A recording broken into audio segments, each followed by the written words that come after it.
మేషరాశి స్త్రీ పురుషులకు 2026 జూన్ మాసంలో గ్రహస్థితుల అనుకూలత వల్ల జీవితంలో అద్భుతమైన సానుకూల మార్పులు గోచరిస్తున్నాయి. సుఖస్థానంలో ఉచ్చ గురువు అన్ని విధాల యోగమే. అది ఎలాగో చూద్దాం. మీరు గతం కంటే మెరుగైన మంచి స్థితికి వస్తున్నారు. ఈ మాసంలో మేషరాశి వారికి సంబంధించి కొన్ని ముఖ్యమైన విషయాలను నేను మీతో షేర్ చేయబోతున్నాను. సో కుదిరితే వీడియో సేవ్ చేసి పెట్టుకొని మరలా జూన్ మాసం అయ్యాక చెప్పింది జరిగిందా లేదా అనేది సరిచూసుకోగలరు. వీడియో చివరిలో స్పెషల్ అడ్వైజ్ ఉంటుంది. అది ఫాలో అయితే మీ జీవితం ఆనందమయమవుతుందని ఖచ్చితంగా చెప్పగలను. సో వీడియో ఎక్కడా స్కిప్ చేయకుండా చివరి వరకు చూడగలరు. గ్రహాల ప్రభావం చూసినా ఈ నెలలో గ్రహాల సంచారం ఎలా జరగబోతోందని మీరు చూస్తే, ముందుగా జూన్ 9వ తేదీన శుక్రుడు గురువుతో కలుస్తాడు. గురువు సరిగ్గా జూన్ 1వ తేదీన కర్కాటక రాశిలో మీకు ఉచ్చ స్థితికి వస్తాడు. ఇది రాత్రి సమయంలో జరుగుతుంది కాబట్టి మీరు జూన్ 2గా పరిగణించవచ్చు. కాబట్టి జూన్ 1న గురువు ఉచ్చ స్థితిలో కర్కాటక రాశిలోకి మారబోతున్నాడు. ఆ గురువుతో జూన్ 9న శుక్రుడు కలుస్తాడు. మరోవైపు చూస్తే జూన్ 23న బుధుడు మళ్ళీ ఈ శుక్రుడితో కలుస్తాడు. మాస ప్రారంభంలో బుధుడు శుక్రుడు మిథున రాశిలో కలిసే ఉంటారు. ప్రతి మాసం మధ్యలో అంటే జూన్ 15న సూర్యుడు బుధునితో కలిసి మిథున రాశిలోకి ప్రవేశిస్తాడు.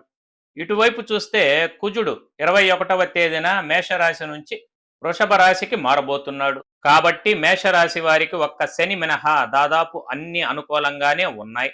శని మాత్రమే 12వ స్థానంలో ఉన్నాడు. కానీ ఇప్పుడు గురు దృష్టి కూడా నేరుగా పడటం ప్రారంభమైంది. ఇప్పుడు జూన్ మాసంలో మేషరాశి వారికి ఏమి జరగబోతుంది? ముందుగా ఉద్యోగం మరియు కెరీర్ గురించి చూస్తే ప్రపంచవ్యాప్తంగా అనేక సమస్యలు రాబోతున్నాయని నేను కాలసర్పయోగం సంపూర్ణ వివరణ అనే వీడియోలో చెప్పినప్పుడు ప్రస్తావించాను. ఈసారి గురుగోచారం ఉచ్చ స్థితికి వచ్చినా, వ్యక్తిగత జాతకాలకు మంచి చేసినా ప్రపంచ ఆర్థిక వ్యవస్థలో అనేక చిక్కులను తీసుకువస్తుందని అందులో స్పష్టంగా చెప్పాను. ఆ వీడియో కనుక మీరు మిస్ అయి ఉంటే డిస్క్రిప్షన్లో లింక్ ఇస్తున్నా, ఇంట్రెస్ట్ ఉంటే చూడగలరు.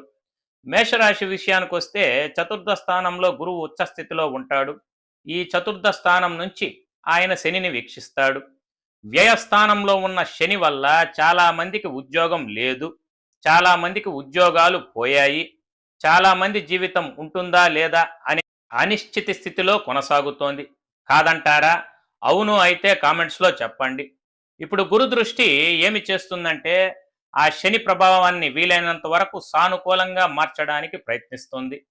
మేషరాశి వారికి శనిపై ఈ గురు దృష్టి పడినప్పుడు అది స్వయంచాలకంగా శని యొక్క నెగిటివిటీని పాజిటివ్గా మారుస్తుంది. శని అదే 12వ స్థానంలో ఉంటాడు, అందులో మార్పు లేదు. కానీ ఇక్కడ గురువు శుభదృష్టి నెగిటివ్ను పాజిటివ్గా మారుస్తుంది. ఇప్పటి వరకు జరిగిన వృధా ఖర్చులు ఇప్పుడు శుభ ఖర్చులుగా శుభమూలక వ్యయంగా మారుతాయి. ఇప్పటి వరకు వృధాగా ప్రయత్నించాను, అలసట, మానసిక ఒత్తిడి అనుకున్నవి ఇప్పుడు అత్యంత శుభకరమైన మార్పుగా జరగబోతోందని అర్థం. ఇది మేషరాశి వారికి ఏదో ఒక విధంగా లాభదాయకమైన ఫలితాన్ని తీసుకువస్తుంది. వ్యాపార రీత్యా పెట్టుబడుల గురించి ఆలోచించే వారికి చతుర్థంలో గురువు, చతుర్థంలో శుక్రుడు కలుస్తాడు, చతుర్థంలో బుధుడు కూడా కలుస్తాడు. కుజుడు కూడా చాలా బలమైన స్థానానికి మారుతాడు.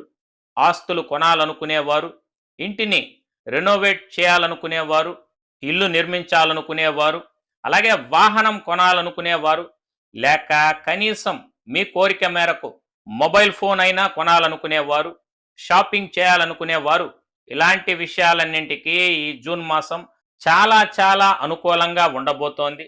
దాదాపుగా ప్రతి గ్రహం మారే కొద్దీ మీకు మంచి ఫలితాలను ఇస్తుంది. అలాగే మేషరాశి వారికి ద్వితీయ స్థానంలో ఉన్న సూర్యుడు జూన్ 15 వరకు వాక్స్థానంలో బలమైన సూర్యుడిగా ఉండి ఆదాయాన్ని, శక్తివంతమైన స్థానాన్ని ఇస్తాడండి. ఆ తరువాత సూర్యుడు మిథున రాశిలోకి తృతీయంలోకి మారుతాడు. ఆ 3వ స్థానం కూడా మీకు అద్భుతమైన సపోర్ట్ను, మద్దతు లభించేలా చేస్తుంది. గురువు, శుక్రుడు, బుధుడు అందరూ కలిసి శుభగ్రహాలన్నీ ఏకమయ్యే అద్భుతమైన సమయం ఇది. విద్యార్థుల విషయానికి వచ్చేసరికి 3వ స్థానంలో బుధుడు శుక్రునితో కలిసి ఉంటాడు. విద్యార్థులకు చదువుకు, పరీక్షలకు ఇది పెద్ద మద్దతును ఇస్తుంది. ధైర్యం అనేది ఒకటే కావాలి. ధైర్యం లేకుండా మనం దేనిని జయించలేం. ఆ ధైర్యాన్ని ఈ బుధుడు ఇస్తాడు. ఈసారి జ్ఞానంతో కూడిన బుద్ధి వల్ల వచ్చే ధైర్యాన్ని ఇస్తాడు. నా బుద్ధి బాగుంది, అది సానుకూలంగా పనిచేస్తోంది అనే ధైర్యాన్ని బుధుడు ఇస్తాడు. సో విద్యార్థులకు ఇది అనుకున్నది ధైర్యంగా సాధించే కాలంగా చెప్పాలి. తదుపరి విషయం ఏమిటంటే, మేషరాశికి అధిపతి అయిన కుజుడు జూన్ 21న అంటే 22 ఇంచుమించుగా ద్వితీయ స్థానానికి మారుతాడు, మేషం నుంచి వృషభ రాశికి. కాబట్టి వృషభం అనేది మీ కుటుంబము, మీ వివాహము, మీ బంధాలు, మీ స్నేహము, వీటికి సంబంధించిన సానుకూల ఫలితాల కోసం మీరు ఎదురు చూస్తున్నట్లయితే అది చాలా మంచి ఫలితాన్ని ఇవ్వబోతోంది. మీరు ఆశించిన బంధము, స్నేహము, విడిపోయిన దంపతులు మళ్ళీ కలిసే అవకాశం, చాలా దగ్గరగా మనసు విప్పి మాట్లాడుకుని మీ సమస్యలను పరిష్కరించుకునే అవకాశం అనేది మీకు కలుగుతుందండి. అడిగిన వెంటనే సహాయం దొరుకుతుంది. కుజుడు ద్వితీయంలోకి వస్తే మీరు చేసే అభ్యర్థనలు లేదా మీరు అడిగే మద్దతును నెరవేర్చే విధంగా గురువు యొక్క స్థానం యాక్టివేట్ అవుతుంది, అద్భుతంగా పనిచేస్తుంది. మీరు కనుక వివాహం కోసం ఎదురు చూస్తున్నట్లయితే 100% మీకు వివాహం జరిగిపోతుందని నేను చెప్పలేను. కానీ 4వ స్థానంలో ఉచ్చస్థితిలో ఉన్న గురువు శుభ కార్యక్రమాల చర్చలను ప్రారంభిస్తాడు, దానికి తగిన వాతావరణాన్ని క్రియేట్ చేస్తాడు.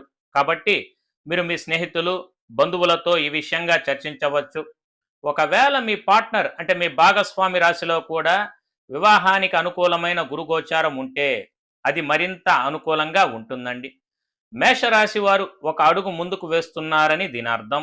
అడ్డంకుల నుంచి బయటపడి మీకు ఒక సపోర్ట్ అనేది లభించబోతుంది. ఆరోగ్యం గురించి ముఖ్యంగా చెప్పుకోవాలి. 4లో గురువు వచ్చినందువల్ల మీకు ఎలాంటి ఆరోగ్య సమస్యలు ఉన్నా, కొందరికి ప్రమాదాలు, వ్యాధులు, బాధలు, ముఖ్యంగా 60 ఏళ్ళు పైబడిన సీనియర్ సిటిజన్స్కి ఈ గురుదృష్టి ఏం చేస్తుందంటే ఆ కష్టాలను, నొప్పులను మనం ఎలా అధిగమించవచ్చో మార్గాలు చూపుతుందండి.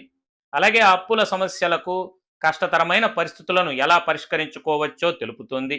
నొప్పి, వేదన, బాధ, అప్పు ఇవన్నీ మనిషికి భారము. వీటిని అధిగమించడానికి ఎవరైనా సహాయం చేయాలి లేదా ఎవరైనా అవకాశం ఇవ్వాలి. సరిగ్గా ఇక్కడే గురువు పనిచేయబోతున్నాడు. ఆ సహాయాన్ని స్వీకరించడానికి మీరు సంసిద్ధంగా ఉండండి.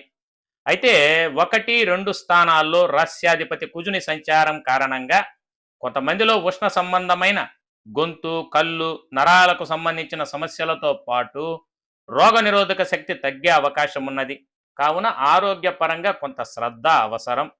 సో ఫైనల్గా నేనిచ్చే స్పెషల్ అడ్వైజ్ ఏమిటంటే, అన్ని గ్రహస్థానాలు అనుకూలంగా ఉండటం వల్ల వస్తువులు కొనడానికి, పెట్టుబడి పెట్టడానికి, శుభ కార్యక్రమాలు చేయడానికి, ఇంట్లోని గృహిణులకు మనశ్శాంతి కలగడానికి, అందరికీ ఒక ఆనందకరమైన ఫలితాలను ఇవ్వబోతోంది.